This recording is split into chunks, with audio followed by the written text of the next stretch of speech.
Hello, আসসালামু আলাইকুম। সবাই কেমন আছেন? আশা করি সবাই অনেক ভালো আছেন। আর কে কোথা থেকে আমার ভিডিওটা দেখছেন অবশ্যই কমেন্ট করে জানাবেন। তো প্রতিবার হচ্ছে গিয়ে আপনারা দেখেন যে আমি কেকে স্লাইস করে তারপর হচ্ছে ভিতরে ক্রিম দিয়ে যে সেট করতে হয়, এটা আসলে আমরা সবাই জানি। তো এই জন্য হচ্ছে ভিডিওটা যেন খুব বেশি লং না হয়ে যায়, যার জন্য আমি এখান থেকেই কেকটা রেডি করা আপনাদের সাথে শেয়ার করতেছি যে একটা কেক ক্রিম সেট করার পর কী কী ডিজাইন করা যায়। কারণ আমি আহামরি হচ্ছে গিয়ে খুব একটা পারি না বললেই চলে।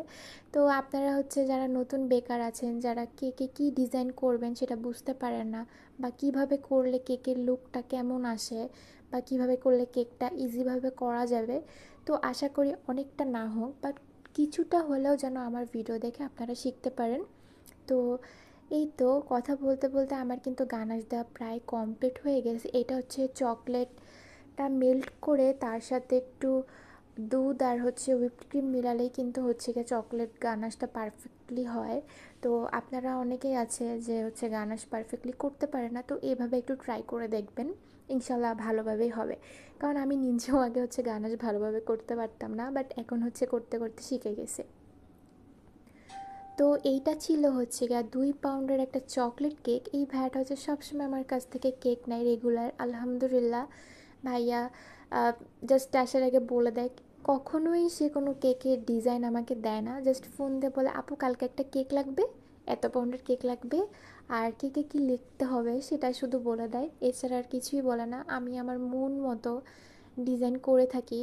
আর যখন হচ্ছে কেউ বলে যে মন মতো ডিজাইন করে দিও, আসলে এত বেশি প্রেশার কাজ করে, কি ডিজাইন করব বা আমার মতো করে দিলে কি তার ভালো লাগবে কি না কিছুই বুঝতে পারি না, আসলে মাথায় অনেক প্রেশার লাগে। আমি তখন গুগল করে খালি কেকের ডিজাইন দেখি, দেন হচ্ছে 2-3টা কেকের ডিজাইন দেখি, যে কোনো একটা সিলেক্ট করি যে এইভাবে আমি করব।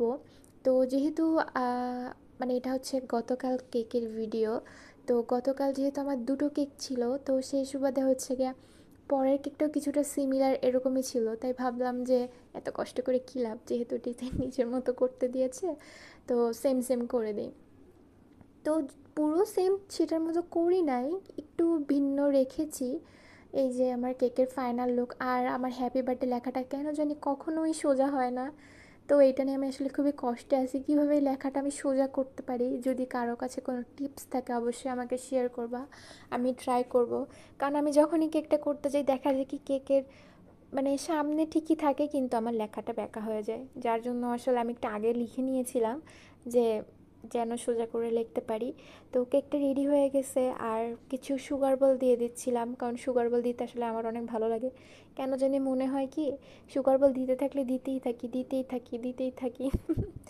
তো এই তো, কে কোথা থেকে আমার ভিডিওটা দেখছো অবশ্যই কমেন্ট করে জানাবা, আর আমার ভিডিওটা ভালো লাগলে অবশ্যই লাইক কমেন্ট শেয়ার করতে ভুলবে না।